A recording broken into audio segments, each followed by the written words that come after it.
You did it again, didn't you? Somewhere tonight, your chest got tight. Your jaw clenched, just slightly, without you deciding to.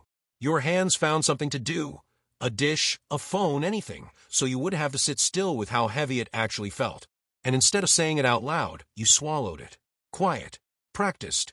Almost graceful. There's a reason your body does this before your mind even catches up. And it's not the reason you think. You keep a list. Not written down anywhere, just held, somewhere behind your ribs, updated at 1 a.m. while the rest of the house is breathing slow and asleep. You've said I'm fine with your throat a little tight, while your mind was already doing the math. How to fix this, carry this, absorb this alone before the sun comes up. When someone reaches out and says, "Do you need help?" you feel it in your stomach first. A small drop. Not relief, a flinch, fast and automatic, your mouth already forming no, I've got it before the offer has even finished landing in your ears. You've sat in your car outside your own house, engine off, hands still on the wheel, just breathing because walking inside means performing, okay for 1 more hour. You watch someone else ask for help, easily, lightly, like it costs nothing, and something behind your eyes stings. Not judgment, something closer to grief, wet and sudden, gone before anyone notices. If this sounds like you, keep watching, because what I'm about to explain will make more sense than anything anyone has told you before. There's a term for this in psychology, hyperindependence. It sounds like a strength. People praise it. So responsible. So low maintenance. Doesn't need anyone. But hyperindependence isn't strength. It's a nervous system that learned early, in a small body, that needing someone was a risk it couldn't survive twice. Here's the simple version. Somewhere along the way, your body wrote a quiet equation, in a language older than words. Need equals disappointment. Not because someone said out loud. Because you watched it happen, the sigh, the tired eyes, the silence after you asked, and your body memorized the temperature of that room. Now your independence doesn't feel like a choice. It feels like a rule stitched into your skin, even when breaking it just once is exactly what would save you. But there's a reason this happens. And once you see the reason, you'll never be able to unsee it. Imagine you're 8 years old. You fall on the pavement outside. Gravel bites into your palm. Small stones pressed into the skin. A thin line of blood starting to bead. It stings, the kind of sting that needs someone's hands, someone's voice saying, "Let me see." But the house is loud in a different way today. Or too quiet. Someone bigger than you is already carrying something you can't name, and you can feel it in the air like a change in weather before it even speaks. So you learn to check the room before you cry. You learn to read the tightness around someone's mouth, the speed of their footsteps, before deciding whether your own pain is allowed to exist today. Maybe nobody ever said the words, "Don't ask for help." Nobody had to. You asked once, twice, and got a sigh, a "not now," a hand waved without looking at you, and your body filed that sensation away, permanently, the way skin remembers a burn. Maybe you became the quiet one, the easy one, the one who learned to smooth their own hair down, tie their own shoes a little too early, so nobody had one more thing to do. Somewhere in there, a small, exact thought settled into your chest like a stone at the bottom of a pond. If I need something, I become weight. If I stay small and capable, I stay wanted. That child didn't do anything wrong. That child was paying close, careful attention to a world that didn't always answer. That child adapted, fast, the way small animals learn, which sounds mean danger. But that child is still in the room with you. Every time your throat closes around the words, "I need help," that's not the current version of you speaking. That's an 8-year-old, gravel still in their palm, making sure nobody else has to be inconvenienced by their pain. And you're still running that same code today, in a body that's grown up, in a life that no longer requires it.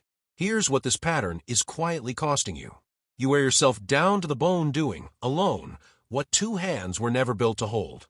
Not because you're incapable, because collapsing quietly still feels safer than the risk of hearing, "Not right now, one more time."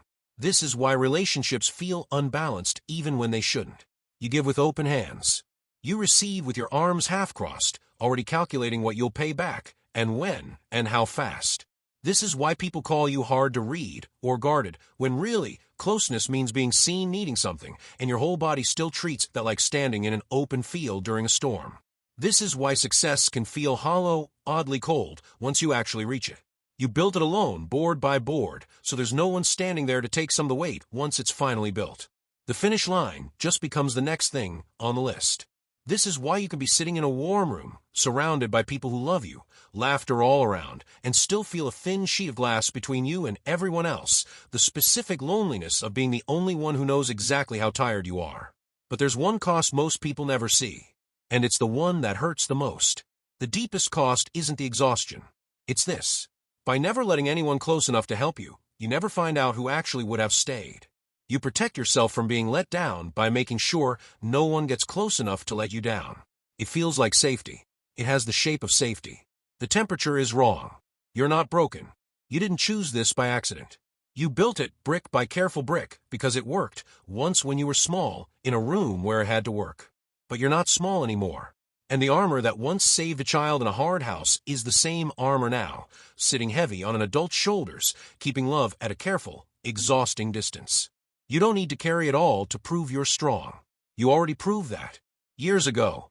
Alone, in a quiet room, when nobody was watching. You don't have to keep proving it tonight. Here's what it could look like once you see this clearly. One evening, something will feel too heavy again. A deadline, a diagnosis, a hard week, doesn't matter what. Your thumb will move toward your phone, already typing. It's fine, don't worry about it. And you'll pause. Just for a second. Just long enough to feel your own heartbeat. That pause, that small, trembling gap between the old reflex and a new choice, that's where everything quietly begins to change.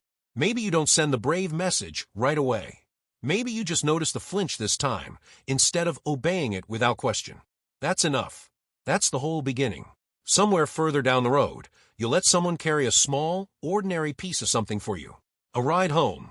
A late call at midnight. A quiet, "Can you just sit here with me for a minute?" And the sky won't fall. No sigh. No tired eyes. Just someone staying. And a very old, very tired part of you, the one still holding gravel in its palm, will finally exhale because the thing it spent a lifetime guarding against quietly stops happening. You'll still be capable. Still strong. Still you. You'll just stop carrying it alone in the dark. The clothes. You did it again tonight, didn't you? Something got heavy, and some old, familiar part of you already reached out to lift it by yourself without even asking your permission. What would it feel like, just once, to let your hands rest? To let it be someone else's turn to carry the weight? If this video found you tonight, it wasn't an accident. Take a breath. A real one all the way down. And if you want more videos like this, you know what to do. You were never too much. You just never had anyone prove, gently, that asking was safe. Maybe it's time to find out. If you liked the video, please subscribe to the channel to get more interesting videos like this in the future.